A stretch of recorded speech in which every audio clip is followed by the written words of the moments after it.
आज का ये एपिसोड शुरू करने से पहले एक छोटी सी बात। क्या आप भी अपना पॉडकास्ट बनाने की सोच रहे हैं? तो एंकर ट्राई कीजिए। ये पॉडकास्ट बनाने का सबसे आसान तरीका है।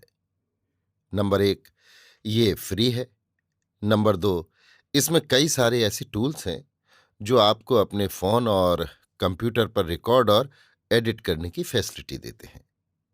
नंबर तीन, आप अपने पॉडकास्ट को डिस्ट्रीब्यूट भी कर सकते हैं, जिससे इसे स्पॉटिफाई और दूसरे प्लेटफॉर्म पर सुना जा सके। तो डाउनलोड कीजिए फ्री एंकर ऐप या विजिट कीजिए anchor.fm पर अपना पॉडकास्ट स्टार्ट करने के लिए। ये तो थी एक छोटी सी जानकारी, और अब शुरू करते हैं एपिसोड का सिलसिला। तो आज के एपिसोड में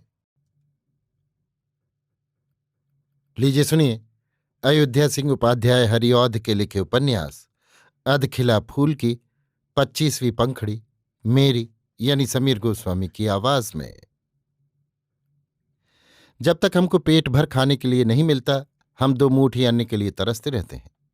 उन दिनों हमको यही सोच रहता है, कैसे पेट भर खाने को मिलेगा, कहाँ से दो मुट्ठी अन्न लाएं, जिससे पापी पेट की आग बुझे। पर पेट भर खाना मिलने पर, दो मुट्ठी अन्न का ठिकाना हो जाने पर हमारा जी पहले का सा नहीं रह जाता। इस घड़ी हम सोचते हैं, कुछ कमाना चाहिए। हमारे पहनने के कपड़े कैसे फटे और बुरे हैं। भले मांसों को मुंह तक नहीं दिखाया जाता। कहाँ से कुछ मिले जो आए दिन पत रहे। जो भगवान ने दया की, इस दुखड़े से भी छुट्टी मिली तो जी में आता है। घर चारों ओर से गिरा पड़ा है। बरसात में घर की छतें चलनी बन जाती हैं। धूप के दिनों लू और लपट के थपेड़ों से जी पर आ बनती है। जैसे हो घर बनवाना चाहिए। जो भाग ने साथ दिया, पैसे हाथ चढ़ गए तो घर बनते भी बेर नहीं होती। पर क्या हमारी चाहें यहीं आकर ठिकाने लगती हैं? नहीं। घर बना तो हाथी घोड़ा चाहिए, धन धरती चाहिए, रुपए चाहिए। सच बात यह है, चाह कभी पूरी नहीं होती। जिसके लिए आज हम बेकल हैं, जो वो कल मिल गया तो परसों दूसरी ही उधेड़ बुन में हम लगते हैं और उसके लिए हाथ पांव मारते हैं, जो अब हमारे पास नहीं है। पार्वती आजकल दिन रात हरमोहन पांडे और देवहूति के लिए रोती कलपती थी। सोते जागते उसको इन्हीं का ध्यान था। राम राम करके उसके दुख की रात बीती। सुख के सूरज ने मुंह दिखलाया। हरमोहन पांडे और देवहूति ने आकर उसके अंधेरे घर में उजाला किया। वो दो एक दिन इस सुख में भूली रही, पर दो ही दिन पीछे उसका जी फिर दुखी रहने लगा।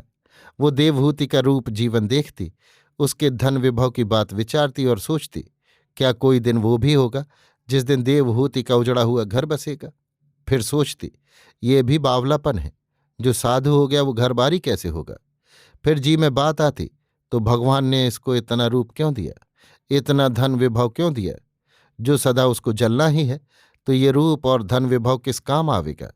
क्या देवहूति को विपद से उबारने वाले देव स्वरूप उसकी इस विपद से रक्षा करने का भी कोई उपाय सोचेंगे। देवस्वरूप का नाम मुंह पर आते ही वो चौंक उठी। देवस्वरूप को एक दिन अचानक पार्वती ने देख लिया था। देखते ही उसके जी का भाव न जाने कैसा हो गया था। इस घड़ी भी उसके जी का भाव वैसा ही हुआ। वो मन ही मन सोचने लगी, देवस्वरूप का मुखड़ा देवहूति के पति से इतना क्यों मिलता है। देवहूति का पति भी साधु हो गया है, देवस्वरूप भी साधु है। फिर क्या देवस्वरूप ही तो देवहूति का पति नहीं है। इन बातों को सोचकर पार्वती बड़े गोरख धंधे में पड़ी।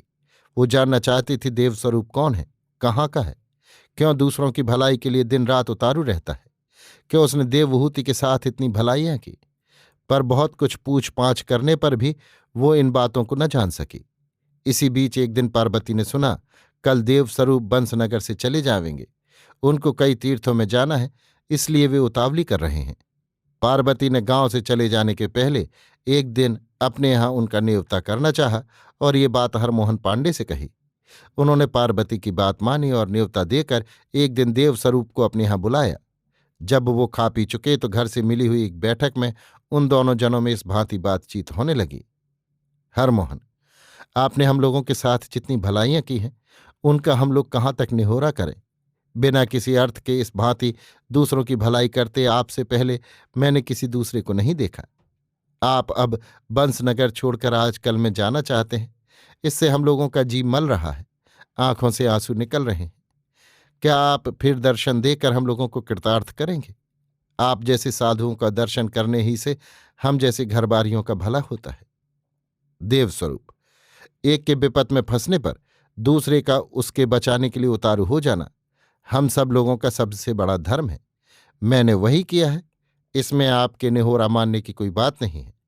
ये आपका बड़प्पन है जो इस बहाने आप मुझको सराहते हैं, और जो प्यार आप लोगों का मेरे साथ है वो आप लोगों की दया है। मुझ में कोई गुण ऐसा नहीं है जिसके लिए आप लोग मुझको इतना चाहें। ये सच है, मैं आजकल में बंसनगर छोड़ूंगा, पर कुछ दिनों पीछे आप लोगों का दर्शन करने की फिर चाह है। मेरा जन्म ब्राह्मण के घर में हुआ है। एक तो यों ही ब्राह्मण और साधुओं का भेष बहुत मिलता जुलता है, दूसरे इधर 2-3 बरस में साधुओं के साथ रहा भी हूं। इससे मेरा भेष कुछ साधुओं का सा देखकर आप मुझको साधु समझ रहे हैं, पर सच बात यह है, मैं साधु नहीं हूं। साधु क्या, साधुओं के पांव की धूल भी नहीं हूं। हरमोहन, आपकी बातें ठीक ठीक मेरी समझ में नहीं आती हैं। क्या आप साधु नहीं हैं, घरबारी हैं? देवस्वरूप, हाँ, घरबारी ही समझिए। जब मैं साधु बनने योग्य अभी नहीं हूं तो अपने को घरबारी कहने में क्यों हिचकूंगा? साधु होना टेढ़ी खीर है, बड़ा कठिन काम है। सर पर जटा बढ़ाए, भभूत रमाए, गेरुआ पहने, हाथ में तूंबा और चिमटा लिए आप कितनों को देखते हैं, पर क्या वे सभी साधु हैं? नहीं, वे सभी साधु नहीं हैं। बेस उनका साधुओं का सा देख लीजिए, पर गुण किसी में न पाइएगा। कोई पेट के लिए भभूत रमाता है, कोई 4 पैसे कमाने के लिए जटा बढ़ाता है, कोई लोगों से पुजाने के लिए गेरुआ पहनता है, और कोई घर के लोगों से लड़कर बिगड़ खड़ा होता है और झूठ मूठ साधुओं का भेष बनाए फिरता है। इन सब लोगों से निराले कुछ ऐसे लोग होते हैं जो ना तो कुछ काम कर सकते हैं, ना किसी काम में जी लगाते। जिस काम को वे करना चाहते हैं, आलस से वही काम उनके लिए पहाड़ होता है। फिर उनका दिन कटे तो कैसे कटे? वे सब छोड़ छाड़ कर साधु बनने का ढचर निकालते हैं और इसी बहाने किसी भांति अपना दिन काटते हैं। जब तक इन लोगों को तन ढांकने और पेट भरने ही तक मिलता है, तब तक कहने सुनने को ये लोग कुछ भले होते भी हैं, पर जो कुछ रुपया पैसा हाथ चढ़ गया, कुछ धन धरती मिल गई, तो अनर्थ होता है। जो काम बिगड़े से बिगड़ा घरबारी नहीं कर सकता, उन कामों को ये झूठा साधु करता है, और जितनी बुराई देश और देश के लोगों की इन लोगों के हाथों होती है, दूसरों के हाथ कभी नहीं हो सकती। हमसे जवान साधु तो और अनर्थ करते हैं। अभी भली भांति मूछ भी नहीं आई है, 18-20 बरस का वय है, जवानी ऊपर फिसली जाती है, अकड़ तकड़ देह में भरी हुई है, मन में सभी ढंग की चाहें हैं, एक चाह ने भी पूरा होने का अवसर नहीं पाया। इसी बीच साधु बनने की धुन समाई। साधु बने, भभूत रमाया, जटा बढ़ाई, गेरुआ पहना, पर इसी साधु बनने से क्या हुआ जब तक मन हाथ न आया और जी की चाहे ना मिटी। हाँ, इतना होगा, भोले भाले लोग उनको साधु महात्मा समझकर उनसे किसी बात की झिझक न रखेंगे, और वो महामना देश की और देश के लोगों की बुराई करते रहेंगे।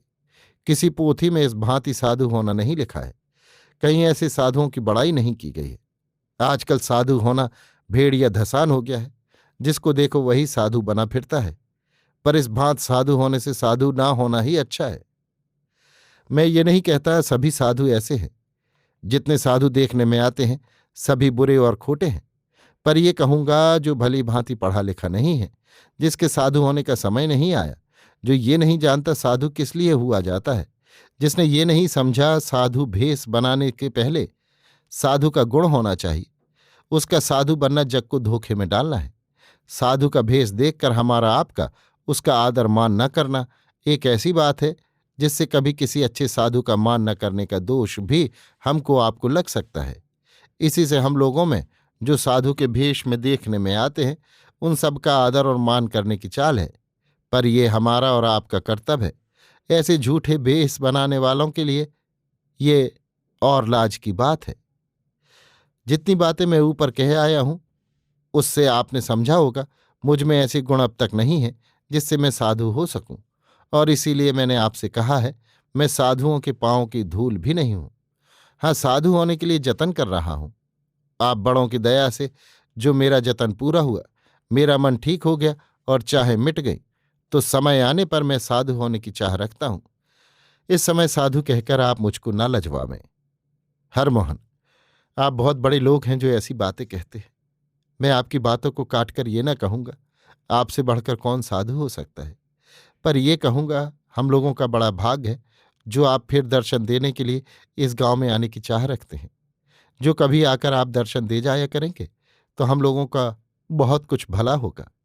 इस घड़ी हम आपसे अपनी एक और भलाई की आशा रखते हैं। आप जानते हैं, 2 बरस हुआ देवहूति का पति किसी साधु के साथ कहीं निकल गया। आप कितने तीर्थों, नगरों और गांवों में जाते हैं। ऐसा संयोग हो सकता है जो आपके साथ उसकी भेंट हो गई। आपका जी इधर होने से ऐसा होने में और सुभीता होगा। जो भगवान ये दिन दिखलावें और आपके साथ किसी दिन उसकी भेंट हो जावे तो आप उसको घर फिर लाने के लिए जतन करेंगे। जिस भांति देवहूति को आपने कितनी विपतों से बचाया है, उसी भांति देवहूति को इस विपत से भी बचावे। हम लोगों की बड़ी गिड़गिड़ाहट के साथ आपसे यही विनती है। देवस्वरूप, आपके बिना कहे उसी दिन से मेरे जी में ये बात बैठी हुई है। जिस दिन ये बात मैंने जानी, मैं जहां तक हो सकेगा देवहूति के पति को ढूंढने में न चूकूंगा। पर आप दया करके उनका रंग रूप क्या कुछ बतला सकते हैं? हरमोहन, मैंने सुना है उसका रूप रंग आपसे बहुत मिलता है। देवस्वरूप ये सुनकर कुछ घड़ी चुप रहे। एक एक करके कई बार हरमोहन के मुखड़े पर दीठ डालते रहे, फिर बोले, आपका नाम हरमोहन पांडे छोड़ कुछ और है? क्या देवहूति का कोई दूसरा नाम भी है? हरमोहन, मेरा नाम तो हरमोहन पांडे ही है, पर मुझको लोग कहते मोहन पांडे हैं। इसी भांति देवहूति का भी कोई दूसरा नाम नहीं है। हाँ, प्यार से लोग उसको प्यारी पुकारा करते हैं। क्यों, आपने ये क्यों पूछा? देवस्वरूप कुछ इधर उधर करके बोले, प्यारी तो मर गई ना। देवस्वरूप को इधर उधर करते देखकर हरमोहन पांडे ने एक गहरी दीठ उनके ऊपर डाली। इस समय उनके मुखड़े पर एक रंग आता और एक जाता था। जी में अनोखा उलट फेर हो रहा था। पर उन्होंने संभल कर कहा, नहीं, वो मरी नहीं, अब तक जीती है। क्यों, देवहूति के मरने की बात आप जानते हैं? देवस्वरूप ने धीरज के साथ कहा, हाँ, मैंने सुना कुछ ऐसा ही था। पर आपकी बात भी सच हो सकती है। किसी बड़े रोग में बेसुध हो जाने पर बहुत लोगों के लिए ऐसी बातें फैल जाती हैं। हरमोहन, ठीक ऐसा ही देवहूति के लिए भी हुआ है। जिस दिन यहां ये बात फैली, उसके थोड़े ही दिनों पीछे मैंने उसके पति के किसी साधु के साथ निकल जाने की बात सुनी। जान पड़ता है अपनी स्त्री को मरा समझकर उसने ऐसा किया है। जो हो, पर आप ये बतलावे, आप इन बातों को कैसे जानते हैं? क्या आप रामनगर के रहने वाले हैं? एक जन सच्चे जी से तीर्थ जाने के लिए सज धज कर खड़ा है। कैसे वहां जाकर देवताओं की सेवा पूजा करके अपना जन्म सफल करेगा? कैसे साधु महात्माओं का दर्शन करके अपने को बड़भागी बनावेगा? वो इन्हीं उमंगों फूला नहीं समाता है। इसी बीच अचानक उसने एक ऐसी बात सुनी जिससे उसको तीर्थ जाने का विचार छोड़ना पड़ा। सारी चाहें उसकी धूल में मिल गईं और मुखड़े पर निराशा भरी गहरी उदासी झलकने लगी। ठीक यही दशा हरमोहन की बात सुनकर देवस्वरूप की हुई। मुखड़े का चमकता हुआ चटकीला रंग फीका पड़ गया। आंखों की ज्योत कुछ मैली हो गई और अचानक वो कुछ घबरा से गए। पर देखते ही देखते ये सब बातें दूर हुईं। धीरज मुखड़े पर खेलने लगा और उन्होंने कुछ चौंकते चौंकते कहा, हाँ, मैं रामनगर का ही रहने वाला हूं। हरमोहन पांडे ने कुछ उकताहट के साथ कहा, आपके बाप का नाम? देवस्वरूप ने वैसे ही धीरज के साथ कहा, पंडित गोविंद स्वरूप। अब की बार हरमोहन का कलेजा धक से हो गया। उन्होंने लड़खड़ाती जीभ से कहा, और राह आपका नाम? फिर से कहा, क्या देवस्वरूप ही आपका नाम है? देवस्वरूप बोलना ही चाहते थे, इतने में लाल पगड़ी वाले थाने के 2 मुचंडे अचानक बैठक में घुस पड़े और डांट कर बोले, तुम लोग बासमती को मरवा कर यहां बैठे अटकौसल कर रहे हो? उठो, अभी उठो, देखो आज कैसी गाढ़ी छनती है। हरमोहन की नानी तो थाने वालों को देखते ही मर गई थी। इस पर उन्होंने जो डांट बतलाई उससे उसके रहे सहे औसान भी जाते रहे। पर देवस्वरूप ने बिना किसी घबराहट के कहा, देखो, उधम करने का काम नहीं। जहां तुम लोग कहो वहां हम लोग चल सकते हैं। देवस्वरूप का रंग ढंग और धीरज देखकर फिर वे दोनों कुछ न बोले और जिधर से आए थे देवस्वरूप और हरमोहन को लेकर चुपचाप उसी ओर चले गए। अभी आप सुन रहे थे अयोध्या सिंह उपाध्याय हरिऔध के लिखे उपन्यास अधखिला फूल की 25वीं पंखड़ी, मेरी यानी समीर गोस्वामी की आवाज में।